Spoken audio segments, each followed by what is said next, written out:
Isa ring napaka-importanting katotohanan patungkol sa Ebanghelyo ay ang katotohanang ayon sa Ebanghelyo o batay sa Ebanghelyo, dito hahatulan ng Diyos, huhukuman ng Diyos ang mga lihim mismo ng mga tao. Yan ang sinasabi sa atin sa Roma Kapitulo 2, na dito'y sinabi ni Pablo ang ganitong kapahayagan.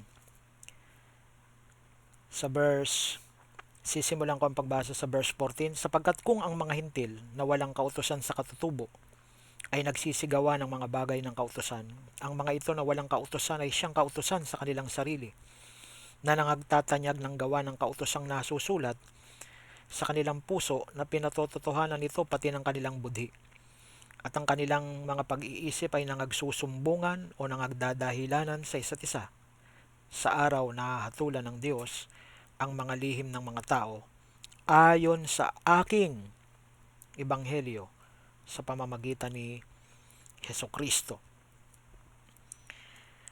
Dito ay napakalinaw na hindi lamang yung mga panlabas na ginawa ng tao ang sasailalim ng judgment o paghuhukom ng Diyos. Hindi lamang yung mga panlabas na sinalita ng tao ang sasailalim ng ganyang paghuhukom ng Diyos, kundi pati yung mga lihim, yung mga kubling mga bagay na hindi lantarang nakita ng ibang tao, maaring ginawa ng patago sa mga sa kadiliman.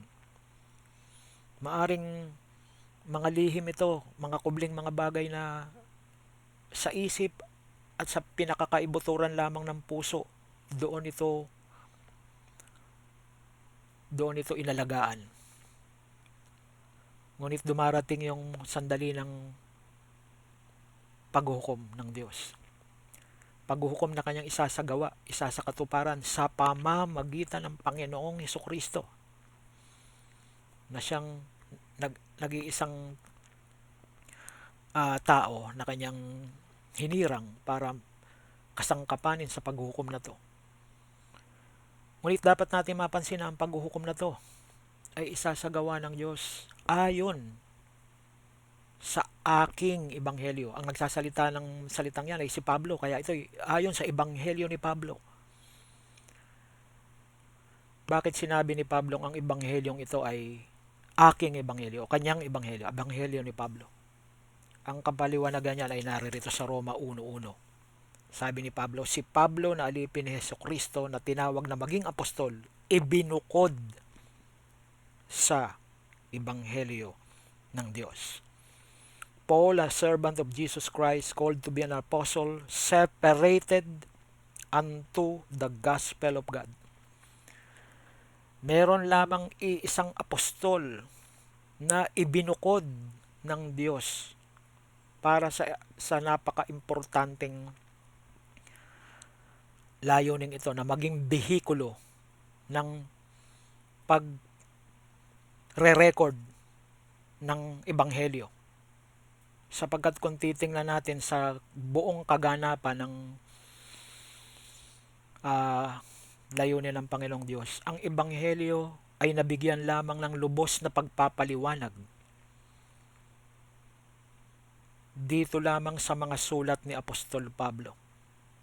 Bagamat makikita natin na ang simulain ng ebanghelyo sa kaugnayan nito sa Israel, yung tinatawag na Gospel of the Kingdom, yung ebanghelyo ng kaharian, na may kinalaman sa 1,000 taon na paghahari ng Mesiyas sa hinaharap, kaugnay ng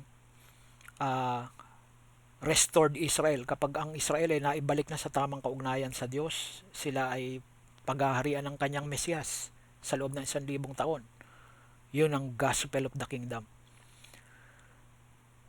Pero ang aspetong yun ng ebanghelyo ay hindi nagpapaliwanag sa mas malalalim na esensya nito, kaugnay ng relasyon na mismo ng tao sa Diyos mismo na manglilika. Kung paano ang tao na makasalanan ay maibibilang na matuwid. Yan yung justification. Kung paano ang taong makasalanan ay mapagiging banal, yung katotohanan ng sanctification. Kung paano ang taong makasalanan ay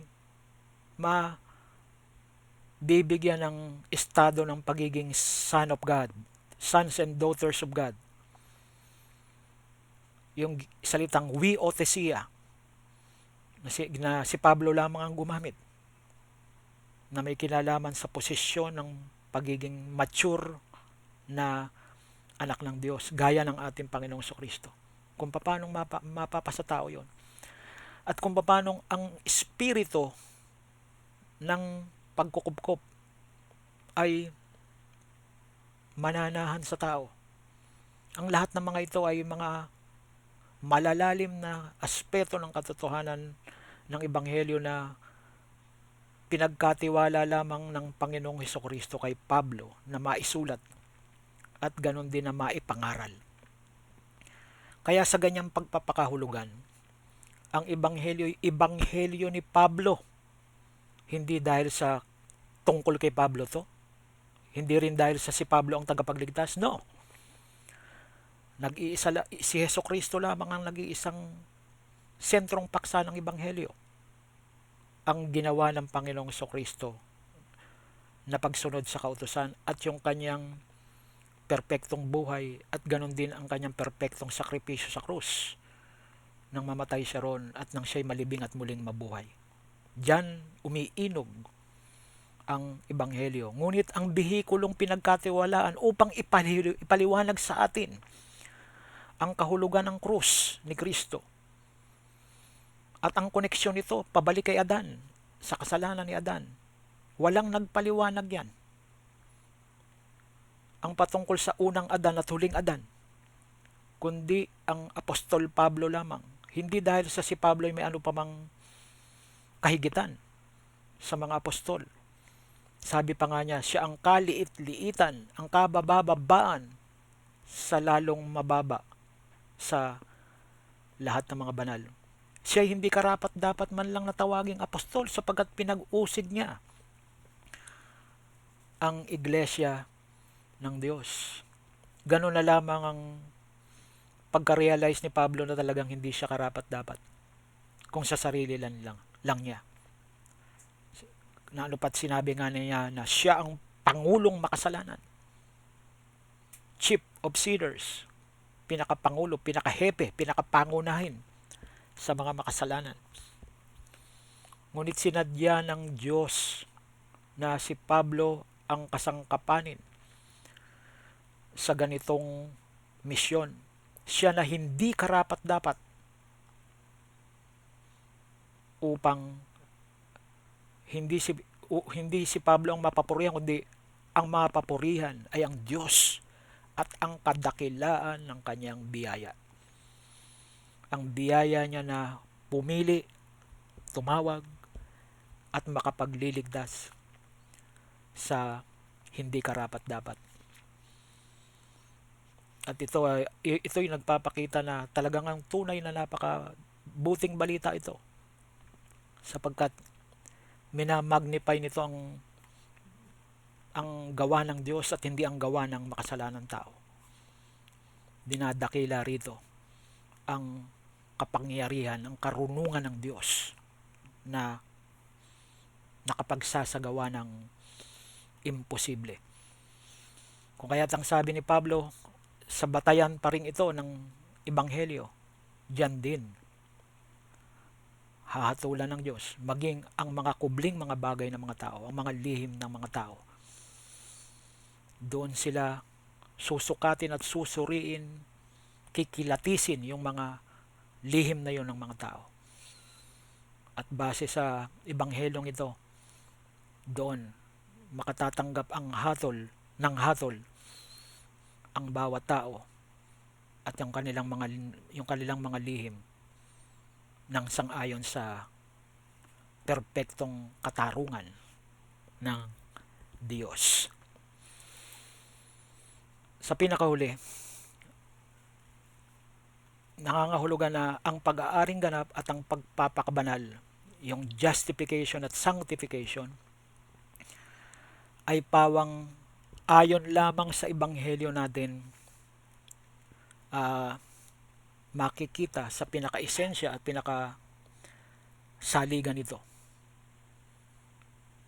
Ang ebanghelyo na nagpapalaya sa mananampalataya sa pamatok ng kautusan at sa lahat ng sistema ng laman at ng mundong ito. Walang katulad ang ebanghelyo sa kapangyarihan itong magpalaya sa atin sa kapangyarihan mismo ng kasalanan at ng laman, kapangyarihan sa autoridad ng diablo at sa impluensya at persa ng sanlibutan at ng laman, at mismo sa pinakasukdulan sa kapangyarihan ng kamatayan.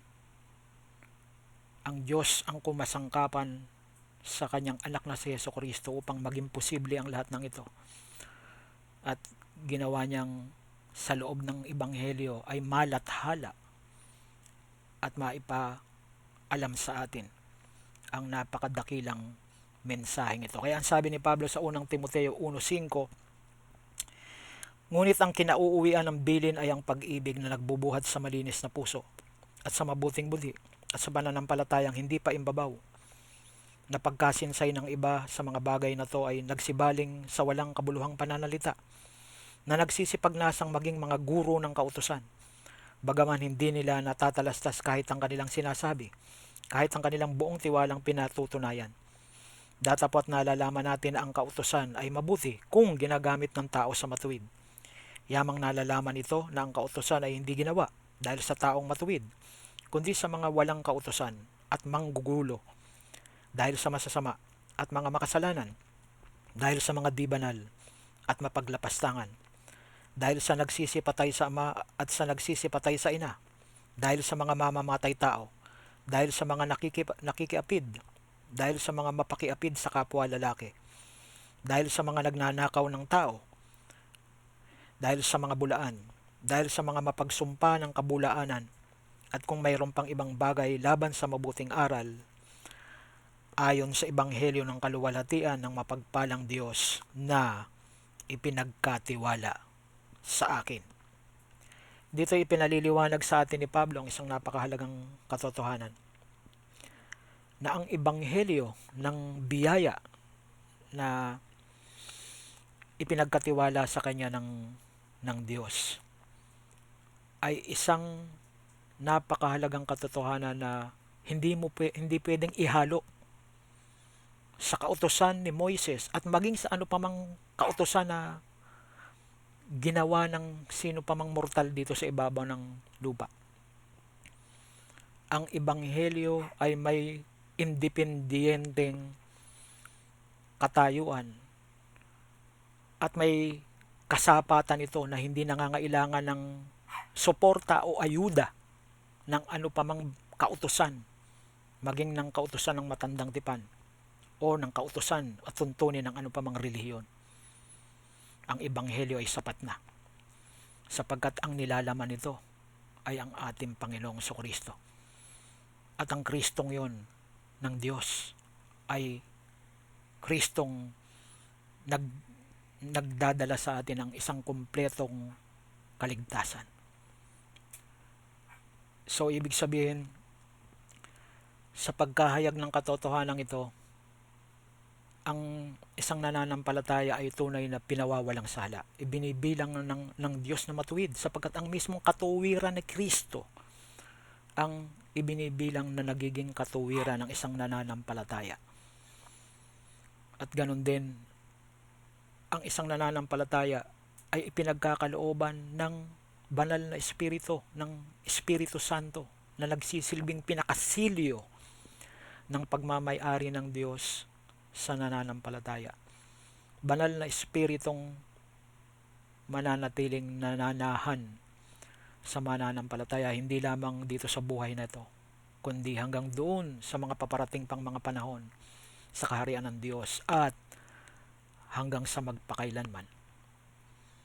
Sapagkat ang isang ipinakikipag-isa ng Diyos kay Kristo ay nagiging iisang espiritu kay Kristo. Kung paano ang isang lalaki at babae na nagiging mag-asawa ay nagiging isang laman sa paningin ng Diyos, ganon din si Kristo at ang mananampalataya ay nagiging iisang espiritu sa paningin ng Diyos. Lahat ng yan ay nagiging posible. Ang katotohanan yan ng ganap na pakikipag nangyayaring pag, pag, pag-aaring matuwid at pagpapabanal ng Diyos sa makasalanan.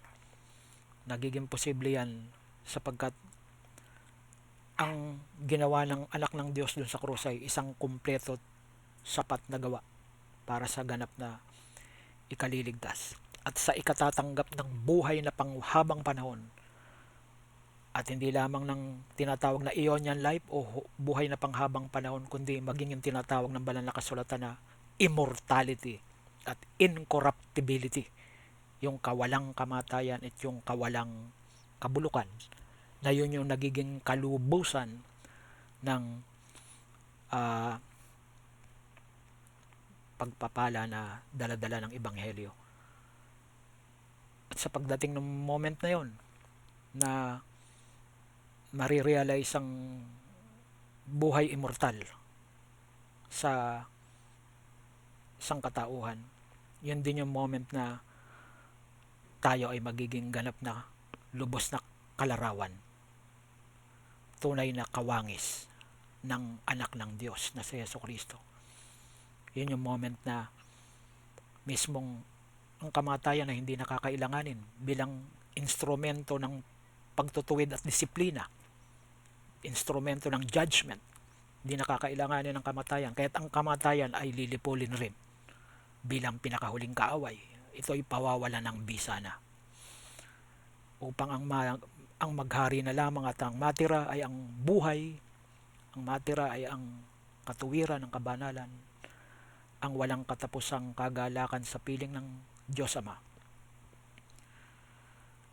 sa pamamagitan ng kanyang anak na si Jesucristo at nang nangyari sa krus, ng dugo ng krus. Ang lahat ng ito ay posible. Purihin ang Diyos sa katotohanan ng kanyang ebanghelyo ng biyaya na tunay ngang kapangyarihan ng Diyos sa ikaliligtas ng bawat sumasambalataya ngayon, at hindi lamang ngayon, sapagkat mayroon pang sinasabi ang banal na kasulatan na mga panahong darating, mga eons na naroon sa hinaharap, na doon ang ebanghelyo ng biyaya ay mahayag sa pinakasukdulan niyang kahihinatnan, doon sa pangwakas at pinaka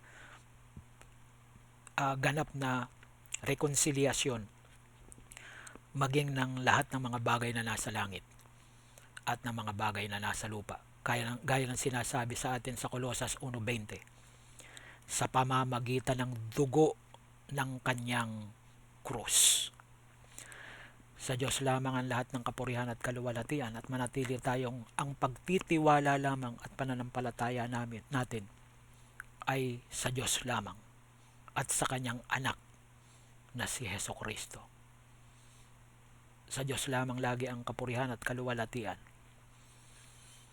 ngayon at sa mga darating pang mga panahon, hanggang sa magpasawalang hanggan. Amen.